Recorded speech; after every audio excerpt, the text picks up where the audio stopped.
name is Rico and this is Suave Tech. I'm gonna bring you tech videos every single week, and today I want to talk to you about the Xbox headset. One of the interesting things about this, and I did a video probably a while back now about the SteelSeries Arctis 9X headset. That one is specifically designed for Xbox, but they have other ones for PlayStation as well. In some areas, I'm going to actually compare the Xbox headset to the SteelSeries Arctis 9X. One of the reasons I'm going to do that is because that SteelSeries is double the price.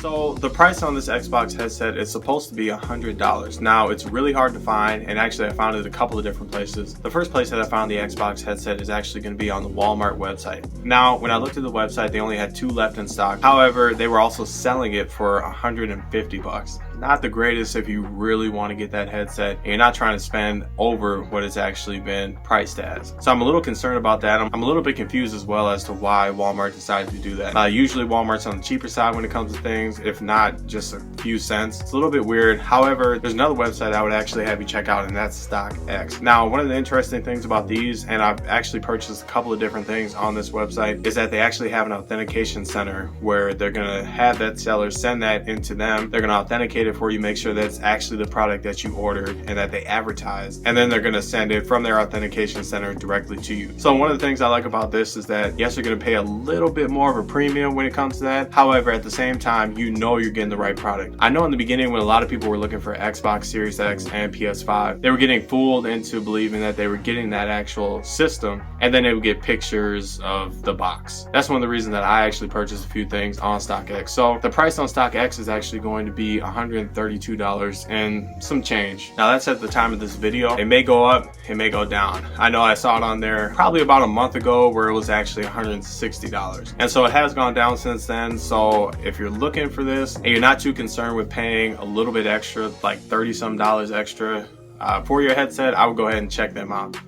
So let's talk about what comes in the box first. So basically there's only a couple of things that come to the box, and that's the headset itself and the actual charging cable. There's no charging brick at all, but this one uses USB-C charging. It's really nice in the fact that you can use if you have an Android phone, at least one of the newer ones, you can use that charger to go ahead and charge up your headset. If you're looking at the SteelSeries, it still uses a micro USB port. I'm not exactly sure the thinking behind that. I'm a little disappointed actually, especially since you're paying $200 for that headset and you're getting an older charging technology in there, as opposed to the Xbox headset. You're paying $100 for that and you get USB-C charging. That's really great to see from Xbox, and I give them kudos on that.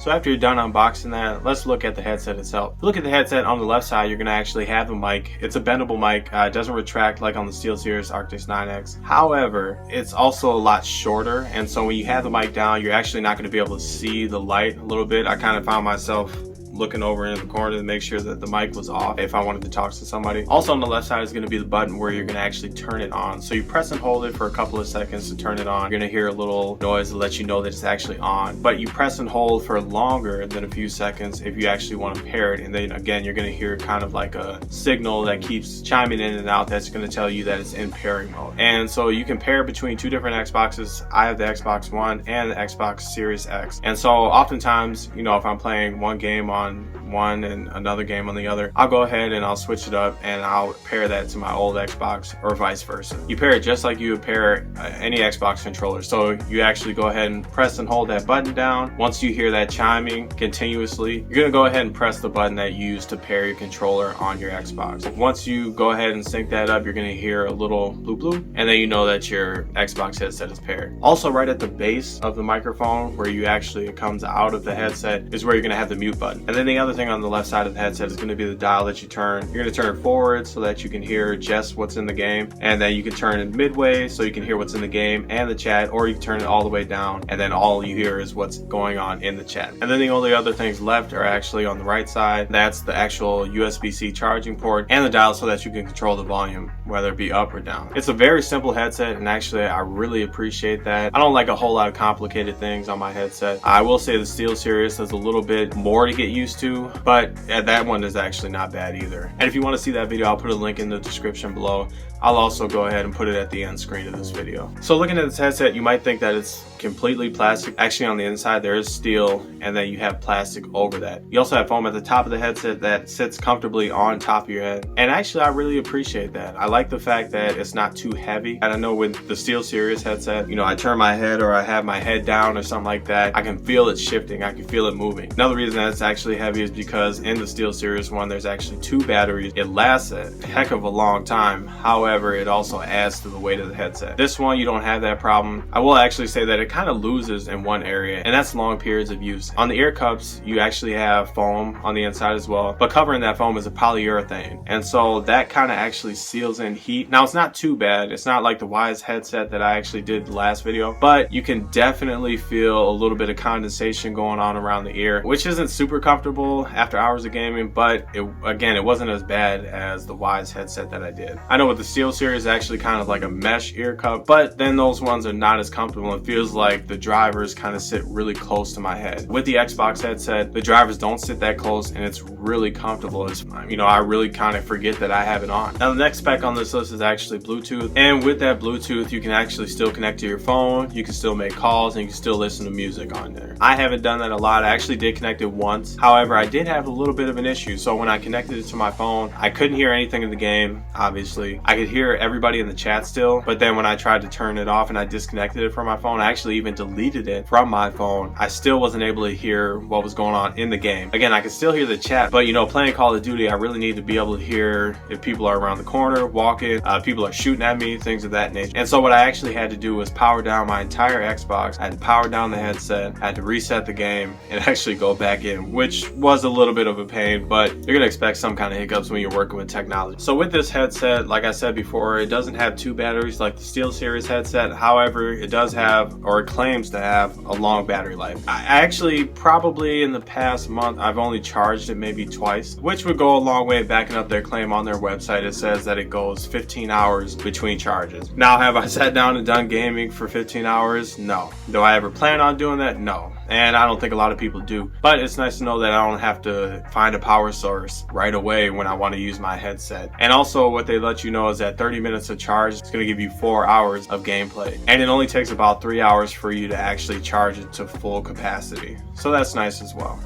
Let's actually talk about the app that you have to set it up with when you get the headsets. As soon as you turn the headset on, you're going to go ahead and go into the Xbox accessory app. And once you go into there, you're going to be able to see your headset. You're going to click on that to configure it, and you can do it however you want. Mine, I have the bass turned up quite a few levels because I like my bass. And then also you can go ahead and you can tweak if you're really into, you know, messing with the equalizer. I don't really mess with it a lot. The EQ is something that I believe that they've kind of pre-set up so that it sounds the best. I have mine on performance with a significant amount of bass boost. Now, when I turned this headset on, it was like I was in the movies. I'm not quite sure how to explain it other than that.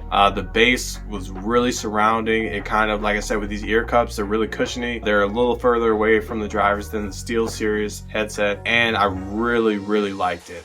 I gotta say, I was kind of blown away by the fact that a $100 headset could sound so good. I feel like Xbox actually did their homework when they did this headset, but enough of that. And so when you go into the app, you can actually turn on a feature called auto mute. Now, I haven't used this personally, but you can turn that on, and once you stop talking, I'm not sure how long, probably a few seconds, then it'll turn the mic off. And then once you start talking again, it'll turn the mic back on. That can be nice if you're in a surrounded area with a lot of loud kids, or you got a lot going on around you. So I would try to test out that feature if that's something for you. For me, it's usually quiet around my house, so I don't have to worry about that. You can also adjust the mic monitoring, so that basically means how well you're able to hear yourself through your mic. Now, you can turn it all the way low if you don't want to hear yourself at all talk. That's kind of a little bit weird. I have mine probably about midway, so I can hear myself a little bit, but not too loud, because I want to be able to hear everybody else in the chat better. And there's another feature where you can actually turn down the brightness of the LED on the mic. Is that a huge deal? I don't really think so. Usually where I'm playing is dark anyway, and even at its max brightness, which I have it at right now, it's not a super bright light, and it's also not a super big light. Like I said, when I've been playing, I've had to actually look in the corner of my eye, maybe like take it off a little bit and figure out whether or not I have the mic on. One of the other things that I actually really appreciated about this headset is that it seems like, again, Xbox really listened to the consumer. They really listened to what people wanted in their headset, and they went with that. They didn't try to pack a whole bunch of things into the headset. The SteelSeries, don't get me wrong, that's a really great headset. If you're willing to pay $200 for a headset, then by all means, go ahead and get the SteelSeries. I was kind of a little bit in shock that I actually liked the Xbox headset better, and for a few different reasons. So one, like I already talked about earlier in the video, it has USB-C. It may not seem like a big deal for some people, and for some people it's not going to be a big deal. But for me, I'm trying to limit how many cords I have. I already have a ton of charging cords, a ton of charging bricks, so I don't really want a ton more. But this gives you the option to use your phone cord and plug it into your headset, as opposed to taking that cord out of the box and having another cord that you got to keep track of. And even if you lose the cord that came with the Xbox headset, you're able to, again, if you have an Android phone, use your phone charger for that. Obviously, one of the huge things is the cheaper price. So this just cuts the price in half. I think that Xbox really understands that people, especially right now during a pandemic, people aren't going out spending $200, $300, $400 on a headset or on headphones. They're actually making products for the consumer, for the average consumer, for somebody who's going to be using these, even if not on a daily basis, they're still going to be using these a lot. And they took into account the fact that a lot of people are still struggling with finding jobs, keeping jobs, just money-wise in general. Another really huge thing for me was that you can actually edit the EQ and you can edit all your settings on the Xbox. Now I understand with SteelSeries you're not going to be able to do things like that because it's not the Microsoft brand or the PlayStation brand. You actually have to hook that up to a computer to get updates. You have to hook it up to a computer to mess with the EQ settings. This just makes it a lot easier. And I think a lot of people, especially like, kids, they're going to appreciate that because they don't have to go to their computer, actually plug this headset in like you do the SteelSeries. You just, pop it on, turn it on, and then you go ahead into the app on your Xbox. So I really appreciate that. It makes things a lot easier. If I want to change something like that, I can go ahead and do it real quick, as opposed to SteelSeries where I have to find a micro USB cord, take that, go to my desktop computer, plug it in, open the app, go through all these settings, update it if it hasn't been updated in a while. So that can be a little time consuming and frustrating. Obviously we all want our things done right away, myself included. Again, that's really nice that Xbox can do that right on the app. And the last reason I'll say that Xbox actually won this battle is because their headset is more comfortable, which is a little weird to say. I like the fact that it has a simple adjustable track that you can just pull both ear cups down. You don't have to worry about taking this strap that SteelSeries has and adjusting that strap and pulling it over your head and making sure, and it still kind of pulls up, when I'm gaming on the SteelSeries. Don't get me wrong, that might be great for some people, but I just didn't like it. I like to keep things simple, and Xbox did exactly that when they built this headset. They kept it simple. It's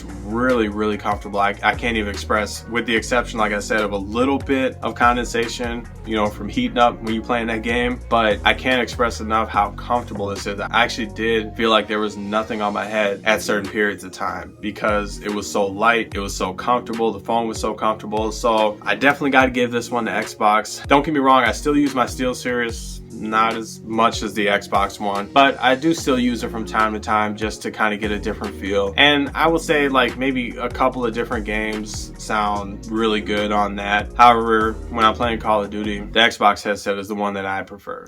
So that's all I got for you guys right now. I really appreciate you guys being here. Let me know in the comments below what you think about this. Have you tried the SteelSeries? I know I got a lot of comments on that one. Do you have the Xbox headset? Are you really having trouble finding that Xbox headset? I'll go ahead and link in the description below where I actually got mine. Please reach out to me if you have any questions, and I hope you have a great day. I'm out.